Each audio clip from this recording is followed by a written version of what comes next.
lot of times we talk about like combat performance and MREs, and we know that we eat like garbage when we go to the field.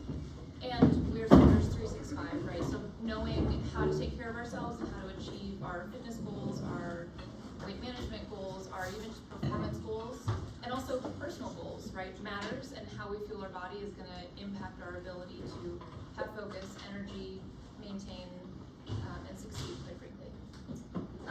And then just please be respectful to the people around you. Okay, if you feel like you're falling asleep, please just have some accountability. Go stand up in the back. Sergeant Fouts is on the lookout. So That's my biggest pet peeve, y'all. It's really disrespectful. If you've ever given a presentation, you put a lot of time and effort into putting it together, so stay away. So we're gonna call the Snacks for Soldiers. So beginning nutrition education with myself and Sergeant McClurkin, and also like this guy up here. He's like our drill sergeant for the presentation, so he's gonna be following us throughout the presentation, kind of like the drill sergeants do, walking around to make sure that you guys are paying attention. Okay? He doesn't look at Our learning objective, we'd like to establish baseline knowledge of nutrition, present nutrition information for both military and civilian use, learn and employ knowledge related to macronutrient values, calculate individual basal metabolic rates and macronutrient needs, real life application using provided nutrition labels, and making adjustments to current conditions to meet nutritional readiness. So why does this matter? This is like just a couple of I want to justify to you guys why you're sitting here, why you're listening to me, to make this not a waste of your time, okay? So first and foremost, I would just like to address that greater than 2/3 of active duty service members are overweight or obese, according to the BMI, right, reported by the American Security Project. Emerging research has begun that shows that nutrition plays a role in mental health. Less than half of all service members consume the minimum intake of fruits and vegetables, are lazy, largely westernized diet, and fruits and vegetables containing these certain flavonoids and things like that, influence physical health, including brain activity, brain health, and cardiovascular. Is there a way we can change this? Sorry, guys. I'm actually illiterate without my notes, so don't look at it. And my caveat to this, which I know is on this, is that I know that we all wholeheartedly disagree with BMI used as a rate of healthiness or whatever you want to call it. But what in large part what it does is it gives us a standard, right? And the Army's about its standards, and whether we like it or not, more often than not, it does accurately qualify a person as more than ideal body weight or less than ideal body weight given their stature, okay? We all want to make the argument muscle weighs more than fat. Yes, this is true, but in large part, for the majority of the population, it does accurately represent those who carry excess body weight and those who do not, okay? So that's just my little caveat to that. I disagree with it personally as a unit of measurement, but it's the Army and it's what we got, okay? Oh, it's okay. Oh, thank you. So I also want to go over, so why does this matter? So this is actually what I learned about this too, is this total force fitness, which is actually so intriguing of an idea that, sorry, I just really want my notes because I'm going to start to stutter and it's going to embarrass me.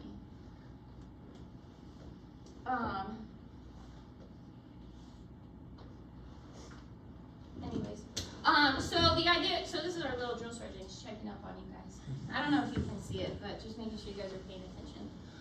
So these are the 8 pillars of total force fitness, okay? Social, physical, financial, spiritual, medical and dental, preventative care, environmental, nutritional, and psychological. So of the 8 pillars today that we're going to mainly focus on nutritional, right? And what this means for us is access to quality foods, right? Mission-driven macro and micronutrients. Dietary supplement use, which we all want to talk about, right? Everybody wants to know what kind of supplements they should be using, and the answer is food, just so we're clear. And then healthy dietary choices.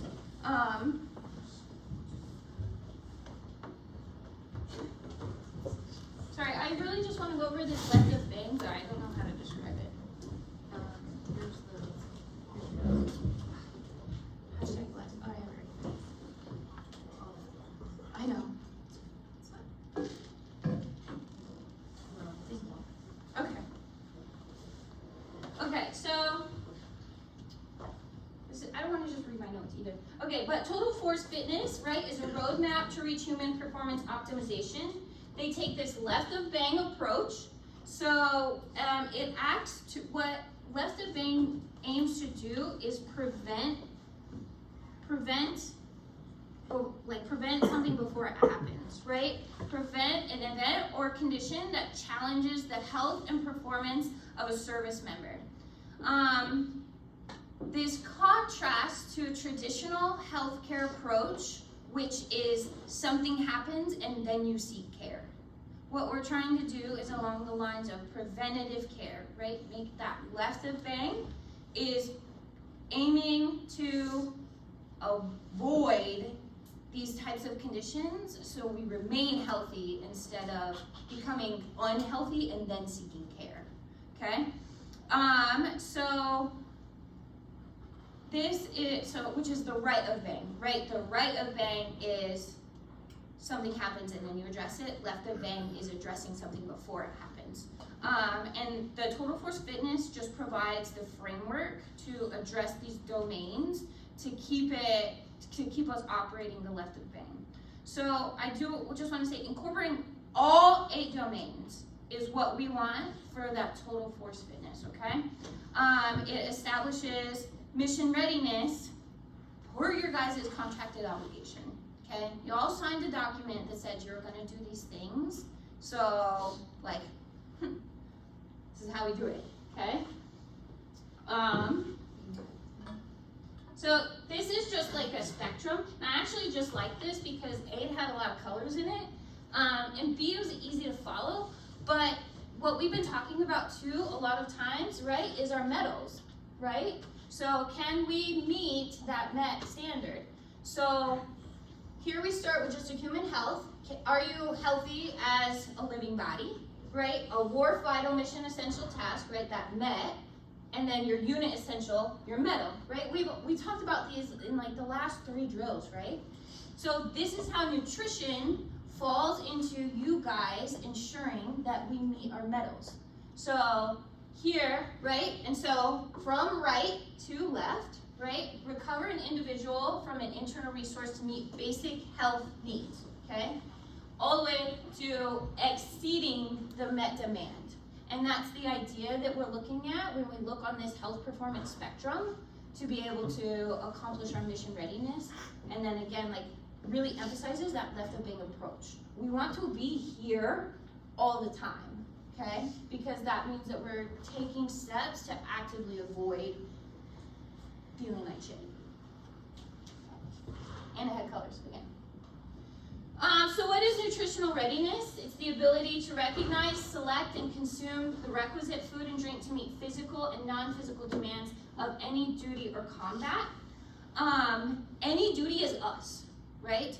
Even as reserve soldiers, we have a duty, and that's us. Any duty, we have to be ready at any time, right? Especially like moving into like the type of unit that we're gonna move into, this becomes an essential task. And then I did have something about like the H2F program, which is like my heart's desire. But if you guys have questions about that, like just talk to me because it's actually my favorite thing. And then gifts to entertain you guys a little bit. And then here's our drill sergeant, so make sure, okay? He's like hidden throughout the slides to give you guys something to do while you look at them. Also because I thought that was funny. So energy balance is the first step that we take when we start talking about this, right? Energy balance, intake versus expenditure. Energy intake refers to the calories you eat and drink from your food and beverages. And then energy use or expenditure refers to the number of calories you use or burn, right, in a single day. So the three main contributors are your basal metabolic rate, okay, physical activity, and then energy use in digestion of food, your thermic effect of food.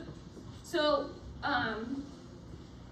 your basal metabolic rate can also be referred to like your resting metabolic rate. They're like interchangeable. But your basal metabolic rate is the energy that you need to literally be alive. So it is the bare amount of calories that you should consume for literally laying down and breathing and digesting and blood pressure and eyesight. Okay, you need these calories. And they're differentiated, so we use this Mifflin-St. George equation for your resting metabolic rate, and it's differentiated between males and females. And this is where I have a fundamental disagreement with my life as a female, because males get +5, but females get -161, and I have to have a conversation with God about that. So we all should have taken a formal height and weight, so we all know how tall we are, and we all know unfortunately how much exactly we weigh. So it does take into account, right, your weight in kilograms, your height in centimeter, and your age in years, which there should be no discrepancy in your age in years, okay? Oh wait, before you do that, can I get a picture of it? Sure. Thanks. I'll give you guys, so at the end of this, our task is a worksheet that we'll work through, so you guys will be able to have this with you. And what does this all equal in the end? What Is does it that come out to, number? a calorie? It comes out to a calorie amount. So like what it gives you is like, I don't know, PEMDAS or whatever, when you mark these out, the way that it comes out is what is calories per day. So, and then again, addressing just awake and alive calories, okay? Resting. Mm-hmm. So how much you need to maintain where you are right now without like significant sustained changes, right? Because you need calories to exist and function for your brain to be effective. And a lot of times, right, we're underestimating the calories that we're putting into our body in food, drink, condiments, toppings, all the extra good stuff on top of your Chipotle burrito, right? But we're also overestimating how many calories we're burning in our normal daily baseline functioning. So what do you need as your standard baseline to be able to figure out, hey, where do I need to adjust the food I'm bringing into my body? So this, I think that, so when we talk about this, I just know like with my clients and especially like with myself, when I calculated this, I was actually so surprised. Because you hear about these fad diets that are like 900 calories and I lost 58 pounds or whatever. But when you find the calories that you just need to be awake and alive, and it's like 1,500 calories, people are, oh no, I could never. But like, you're awake and you're alive. So there's just performance issues that we run into when people think that, oh, I just need to eat less. So I just think that it's really surprising sometimes, like how much calories you actually need versus how much you think that you should be eating to meet your goals. So then our total daily energy expenditure would be our BMR that we just calculated times an activity factor, okay? So these are your activity factors and they're associated with a level activity. So you get more calories the more you do, right? That's the purpose of that, okay? So BMR times a sedentary lifestyle, little to no exercise, work a desk job, just vibes, right? So then you'll take your BMR times 1.2 and then end up with that calories per day again, okay? So lightly active, light exercise, 1 to 3 days per week. Light exercise would be like your 1 hour of strength training, or maybe you do yoga or Pilates or run or whatever it is that you do, okay? So BMR times 1.375. Again, emphasizing that the more you do, bro, the more you get to eat.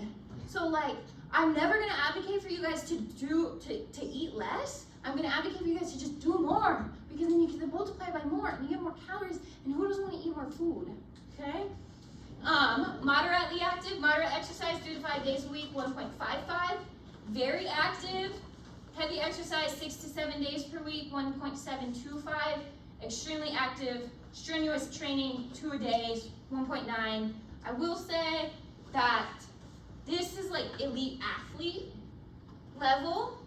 Most of us, and I'm just generalizing so it doesn't apply to you, but in my experience, most of us fall kind of like right here, right? Light to moderate activity.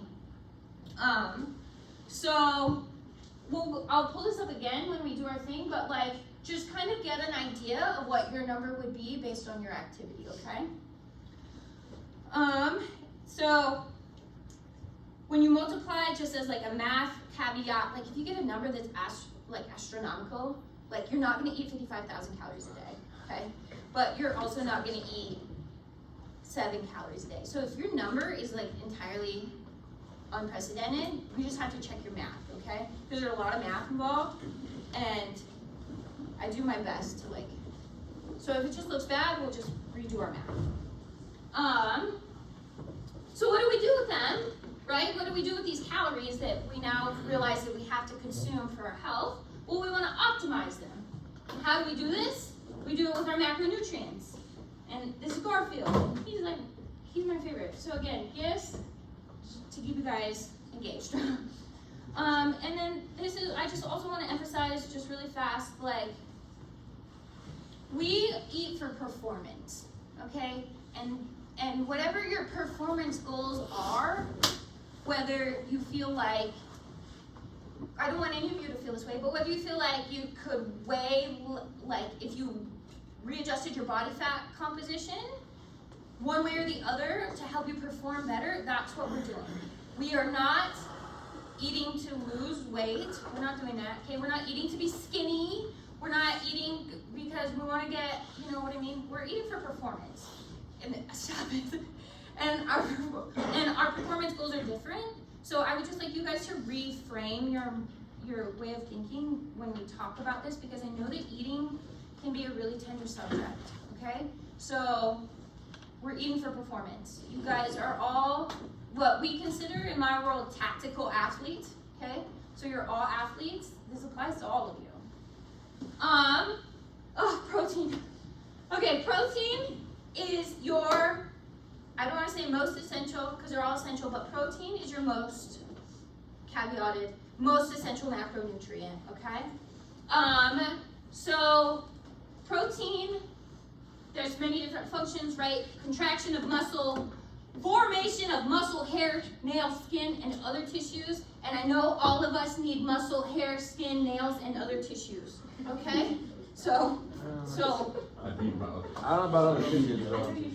mostly soft tissue. Okay, because I need to make sure that I'm paying attention. Okay, repair of injuries. Okay, we all have had an injury at some point in our life, and just being able to think about maybe if I adjusted the way I was eating, I would feel better for my hurt ankle or my bum elbow or whatever it is. Okay, they're actually, pay attention. They're actually looking at nutrition for traumatic brain injuries and how increasing your protein for traumatic brain injuries helps people recover faster. And who does this matter for the most? Veterans, right? So at some point in your life, all of you guys are going to be a veteran. So again, left of bang approach, trying to take this information and apply it, thinking 10, 15 years down the road. Transportation of fats, vitamins, and minerals throughout the body, and then structural roles in every part of your body, okay? Protein is made up of amino acids. They are small building blocks hooked together in ways, kind of like a scaffold, to help just build whatever tissue that is. Your body contains more than 20 different amino acids, only 9 essential amino acids.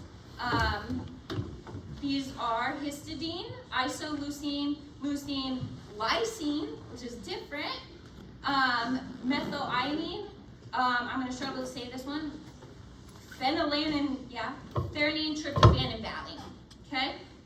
That does not mean the other ones are, can you differentiate between So essential amino acids are called essential because your body can't make them by themselves. So you must obtain them from protein sources in your diet. An unbalanced eating plan can result in not enough or the wrong balance of these essential amino acids and cause breakdown of bodily proteins such as those found in your muscles. When they're not getting enough, they have to take it from somewhere.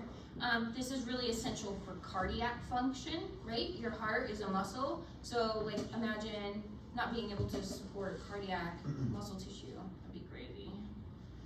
Also, your body does not hold on to protein that you're consuming to roll over to day after day after day, right? Whatever your body is able to take in and absorb and consume, that's it, and your body's gonna waste the rest, right? So making sure that we're having consistent, appropriate levels of protein intake is critical, otherwise you are having to pull from your own body. And so with it, like a lot of the times it's like under consuming protein, which your body only tends to digest protein in instances of starvation. So then that's when you like see people in like who like live in famine and things like that, like they're muscle wasted, like really, they have really skinny arms, really skinny legs, and like that big abdomen. It's just because they're like resourcing all that protein from those muscles to support their essential organs. And your body can consume more than 30 grams of protein in one sitting, okay? And anybody who wants to argue with me, I have a peer-reviewed research article that disproves it, okay? So that's not to say that you should, if you need 140 grams of protein in a day, you eat 140 grams of protein at dinner because you effed off the rest of the day. What I'm saying is that you can have more than 30 grams of protein in one sitting and your body will still intake it.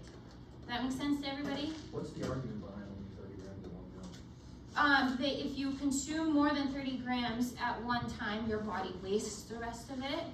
It's not exactly true. It doesn't make sense, like putting gas in your car, you can put as much as you want, and you don't have to put like a small amount in. Because your body can put protein anywhere. That's what I'm saying, like, I don't understand that 30 gram thing. Yeah, because it's wrong.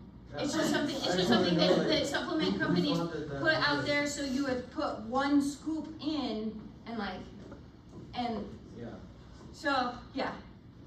Will the presentation go over like a sort of formula about like a protein intake for individual body types, or is there just like a rule of thumb for people just in general? Don't you worry, specialist. Okay. Wow. Just We've got you. I'm excited to know that one. Don't you worry. So, Why is it that if you increase protein, you can even lose weight? Okay, because hear me out. This is my favorite thing to talk about. Okay, because Yeah, they don't tell women that. They it don't tell women takes that. your body, because your body takes. So what are our sources of protein? Protein sources are usually really dense, right? If you've ever tried to eat 100 grams worth of protein from chicken breast, it's like insane. It's like 3 of them. So a lot of the times, what people do is when they're consuming protein, it takes longer to digest, so they feel satiated for longer, so they're not continually hungry, continually eating, consuming excess calories, and then end up losing weight because they're not as hungry as they used to be, so they're not just eating as much additional food because their body's still digesting, working on the protein. And this is also where we tie in like the mental health piece, and I'm sorry, I'm just kidding. Yeah, go ahead. Too, because like 80% of your feel-good hormones are regulated through your GI system. 98% of your serotonin is stored in your lower GI, right? So the concept of eating your feelings is 1000% a real thing, and the impact of your relationship with food on your mental health, your cognitive functioning, literally all of it is so critical. And so if you have something that your body's continually working to digest versus like, oh no, I'm so hungry, right? And then you're getting that feedback signals to your brain, and you're getting into this vicious cycle, right, of needing to eat for energy, for focus, for, for satisfaction, or just, you get into negative feedback loops that are negatively impactful on your brain's functioning. And so, yeah, so having foods that are gonna long-term satiate or take longer to digest, not that you're wanting to overeat, but things that are appropriate, right, are going to help you maintain better homeostasis of your neuro pathways and chemical signaling in your brain-body balance. So that's just what. Yeah. So then to go back to Lau's question, right? Yeah. How do we know how much? Okay, and we'll do this again. And this to you guys too, if you need it.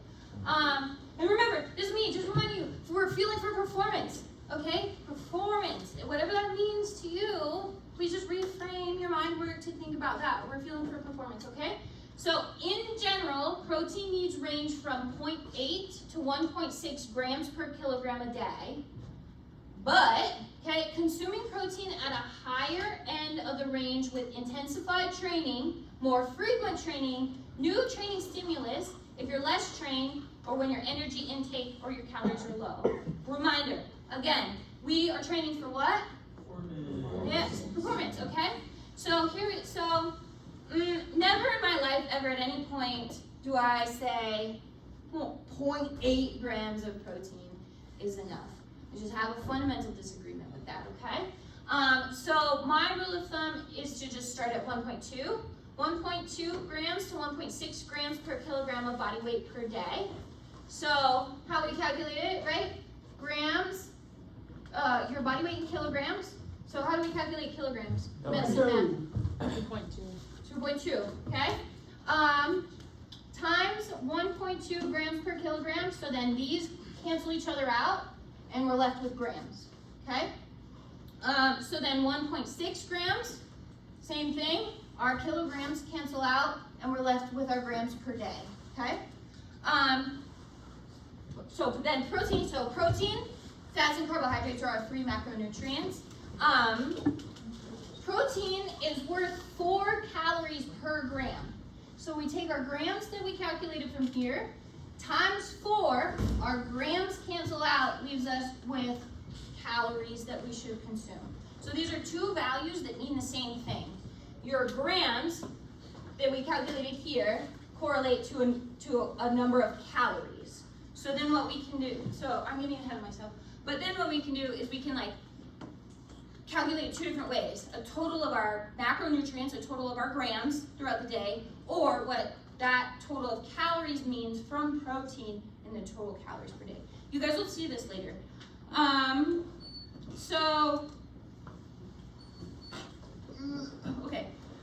This can go up to 2.2 grams per kilogram of body weight per day, the more exercise that you do, right? The more active you are, the more you resistance train, the more muscle that you need to build, the higher your protein gets.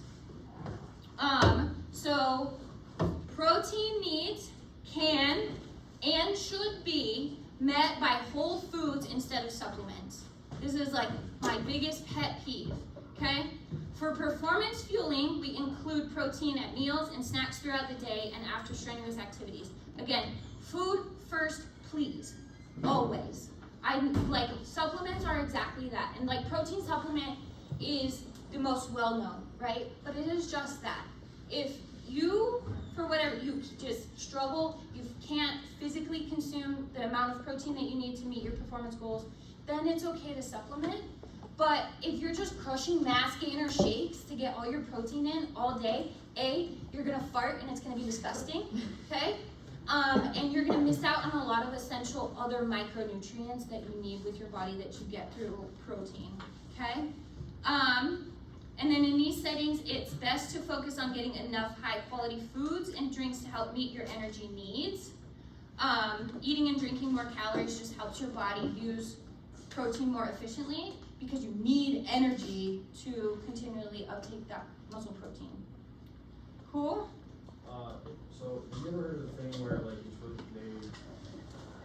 eat a certain amount of grams based on your target body weight? Have you ever heard about that? Yes, and it's generally fine. That's what I do. Because that just, if we're in 1.2 to 1.6 grams per kilogram of body weight, that just means when you do the 2.2, that just means that it's 1 gram per pound instead of 1.6 grams per kilogram. Right. Does that make sense? Yeah. So generally yes, but I just think it instigates you to just eat more protein throughout the day. So it is a good starting point, but and for a lot of people that is the case. When you do the math, you're like, oh, I weigh 145, oh, I need 145. But that's more along the lines of that 2.2 grams per kilogram, right, to 1 pound. And that's just where that comes from. It just gets people to eat more protein. Oh, fat. Back to the next one, okay? I love me some fat. Okay, fat, and then this is, I just want to dispel, right? Fat in and of itself is not bad. The type and the amount are what make the difference when it comes to fat. And fat is a little bit different, right? Certain critical functions, and what I do want to point out just really fast, is needed for production of key hormones, okay? What everybody wants to talk about, like popping on gear or like whatever, right? And then a lot of the times, like PCOS and like things like that, like this is where this matters, because then they think, oh, I need to lose weight, so I'm gonna cut out all this fat from my diet because that's what's making me fat. But in reality, it's just like the wrong kind of fat, and it plays so much like internally, like in your hormones, that like now your hormones are dysregulated, and that's potentially a contributing factor, right? A comorbidity of why you're struggling. Does that make sense? It also insulates the body, all right? Transports other nutrients to various parts of the body, protects your organs. It's super essential for your eyeballs. So I know me personally, I really like to see. So if you're not consuming like enough fat, like, and you're like, say bye to your eyes when you're 80. And so these are the types of fats. And I know that this gets so confusing when we look at it on like a nutrition label, but I don't like to use the word like good food and bad food, good carbs and bad carbs, good fats and bad fats. There are fats that do certain things for your body that just happen to be better for your body than other types of fats, okay? So monosaturated fats are a good fat. They do good things for your body, okay? They help to lower your cholesterol, which there's some of us at our age that we need to like be worried about our cholesterol, okay? I don't know if you guys have ever seen atherosclerosis, but it's disgusting, okay? And they put this blunt in your artery, and then it opens up and it like, sucks it out. Oh, it's insane. Okay, you get it from avocados, nuts, olives, and some oils. Okay, some oils is the caveat to this. Olive and peanut oils. This is why Chick-fil-A slaps, because they use peanut oil, and it's just a little bit better for you. I'm so sorry. I'm so sorry. Not better. And then there's polyunsaturated fat. So mono, the breakdown of that word means what? One. And then poly means many, right? More than one. So this just had, one fat is saturated with one hydrogen ion. Polysaturated fats have just multiple hydrogen ions associated with them. They are also considered a better for you fat. Also helps to lower cholesterol. This comes from your canola, your corn, soybean, sunflower, fatty or fish oils. And then guess what else is a polyunsaturated fat? Your omega-3s. Guess what you need omega-3s for? My hair. Your hair, skin, and nails, and your heart. Where do you get it from? Fish oil. Fatty or oily fish. Okay?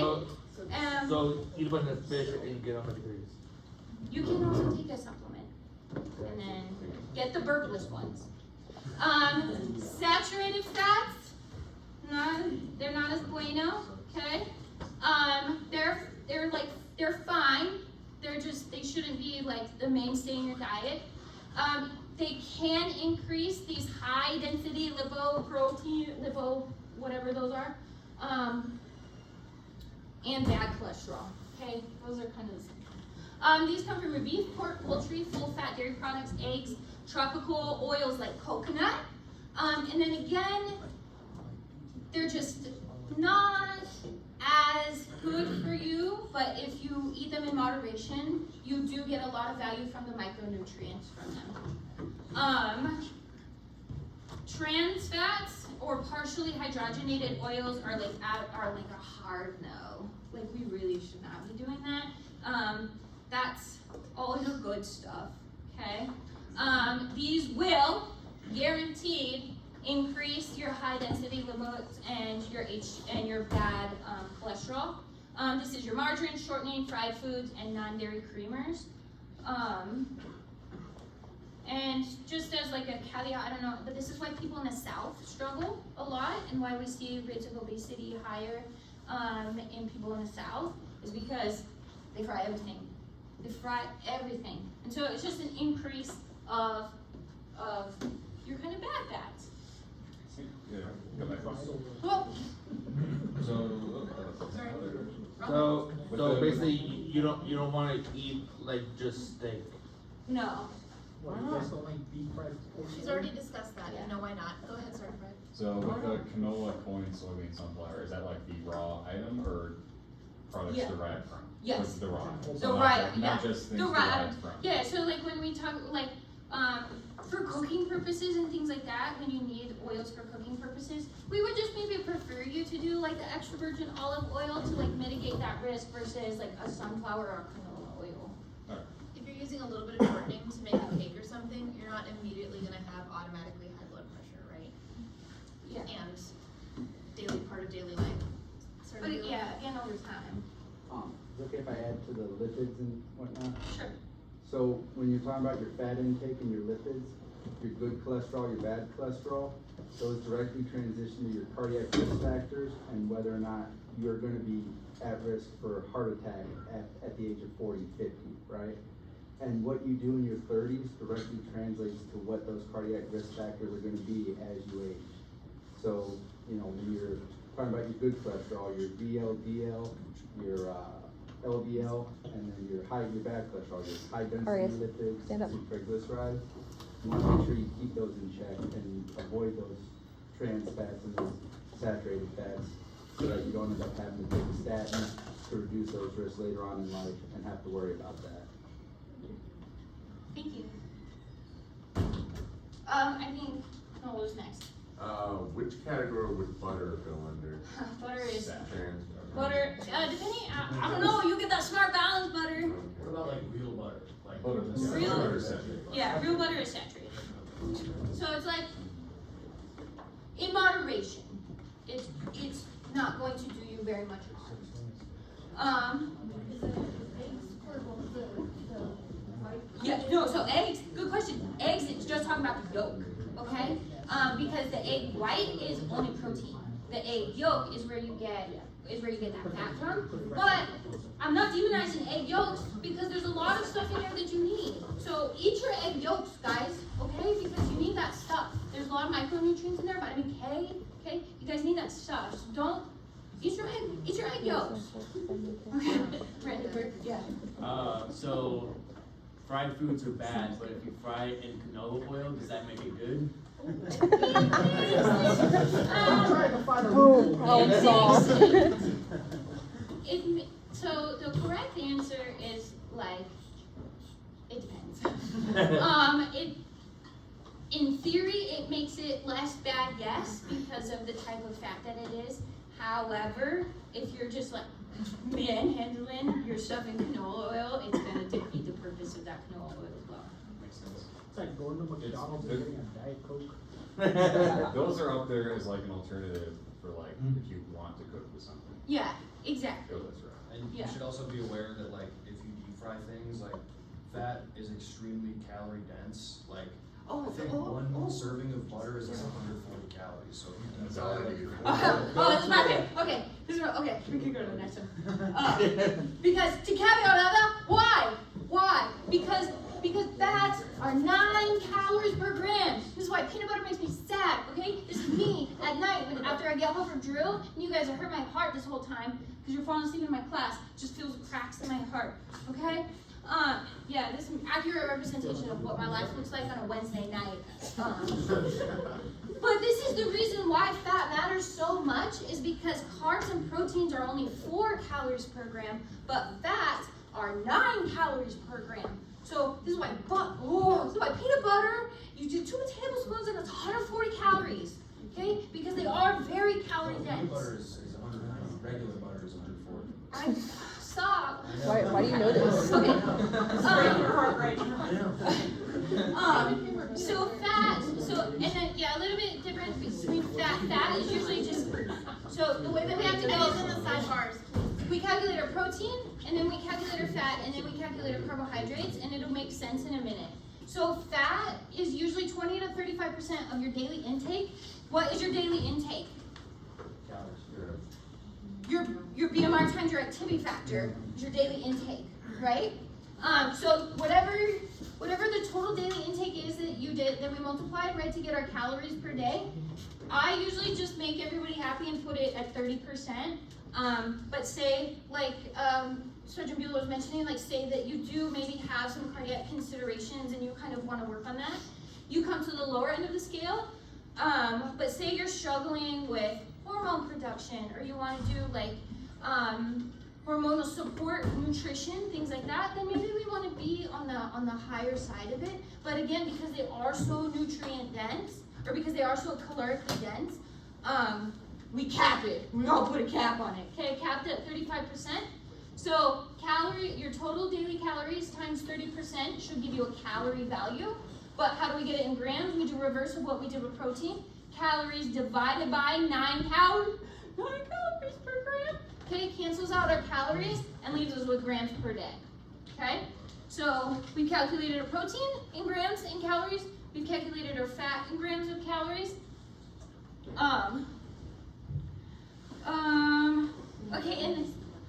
Okay, I know we have a lot of beautiful questions, and I know that this is a lot of math, and I'm watching some eyes glaze over. We will have a worksheet for you. It's very, very straightforward to walk through and actually be able to see and have everything click and make sense. Okay, and then carbohydrates. Again, why do carbs matter? This is why keto sucks. And if any of you are on keto, I'm judging you, okay? Your preferred source of energy, okay? Fruits, vegetables, beans, legumes, dairy, grain, hell yeah. There's two different kinds, okay? Simple carbohydrates, which are your fast carbohydrates. Digest quickly. These are also your tasty carbohydrates. So white or brown sugar, your fruit sugars, milk sugar, honey, corn, high fructose corn syrup, molasses. And then I don't appreciate this, but I had to put it in there for the sake of integrity. But fruit sugars are not bad for you, okay? So if anybody tells you that you shouldn't be eating fruit because there's too much sugar in it, fight them physically, okay? Eat your fruit, okay? There's multiple kinds of sugars that your body needs and breaks down. Carbohydrates, all these simple carbohydrates, right? Carbs get broken down into sugar. That's how your body processes it. It's fuel, it's energy. Your brain is dependent on sugar, right? So these are things that you do need, and right, appropriate moderations and levels, and making sure that we're making good choices. And then your complex carbohydrates, your slow carbs, your starch and fiber. Why do we need fiber? So we put poop, okay? Say like, oh, you're 1 way and you're 1 pound away from not having to be taped for height and weight. All you gotta do is just get out of the fiber, okay? And then just the most important point of this, okay? Why keto sucks? A minimum, usually approximately, of 130 grams of carbohydrates per day to supply your brain with glucose for proper brain function, okay? This is why keto fog is because your brain is starving to death, because you literally don't have the energy to think. How stupid does that sound? What about the gluconeogenesis we talked about where protein turns into a form of glucose? Because you don't, okay, one, I'm not targeting you. It's not an active aggression. I'm just curious, you're the master of the Because, so gluconeogenesis can happen anywhere in your body, right?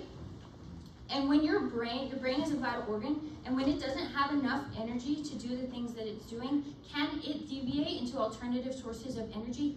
Yes, because you're starving. Because you're starving to death. Your brain tissue is fighting for its life.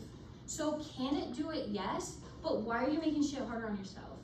Like, aerobic and anaerobic metabolism, like, yeah, your cells can still survive they're gonna fucking hate their life. yeah, so that's what I'm saying. Like, and that's why it doesn't make sense, because then you have these, I'm making generalizations here because you have these big yoked dudes in the gym trying to put on lean mass, but are in keto and think that they're just doing it for their protein, but then don't have the energy to constitute muscle protein synthesis, so they're doing fuck all. Like, I just don't agree with it. Please eat your carbohydrates, okay? And then just keeping in mind, all carbs aren't created equal. Highly processed and contain refined sugar are less healthy than whole foods. Eat baked potatoes, rice, your whole wheat breads, okay? Do all that good stuff. Calculated the same, well, not the same. Here, please, for the love of God, if you don't believe me, believe the Institute of Medicine, okay? Carbs also spare the use of protein, okay? Needed for other functions for energy, okay? So when you're trying to get big and when you're trying to get strong, but you're not consuming enough carbohydrates to support that muscle protein synthesis, you're doing nothing, okay? So minus minus our calories from proteins, minus our calories from fats, carbohydrates meets our target calorie goal. So calories minus protein calories minus fat equals is calories for us. So calories divided here equals grams per day. Okay?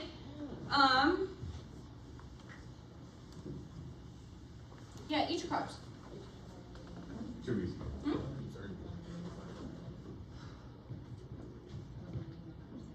Wow.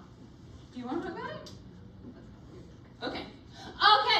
So decoding nutrition facts. So this is just like my little caveat of this because like why do we calculate it if we don't know where like we're getting our things from? We get it from our nutrition values, right?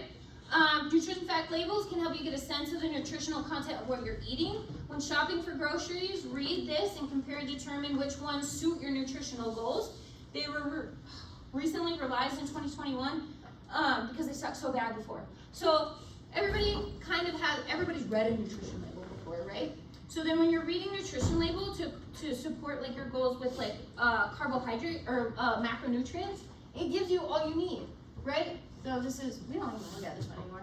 So total fat, when we're calculating our macros, it's total fat, okay? So whatever this thing was, 8 grams of fat, total carbohydrates is 37 grams, okay? But dietary fiber, so this is where net carbs is a conversation, okay? But carbs are calories, so we don't necessarily do all that.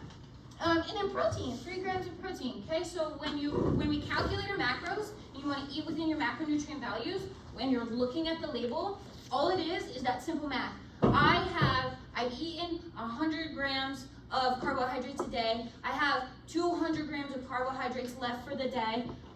This is 37 grams of carbohydrates. Now I have this many carbohydrates to fulfill my nutritional goal. Does that make sense? Oh, and I was supposed to have snacks, but Sam's Club hates me. Yeah.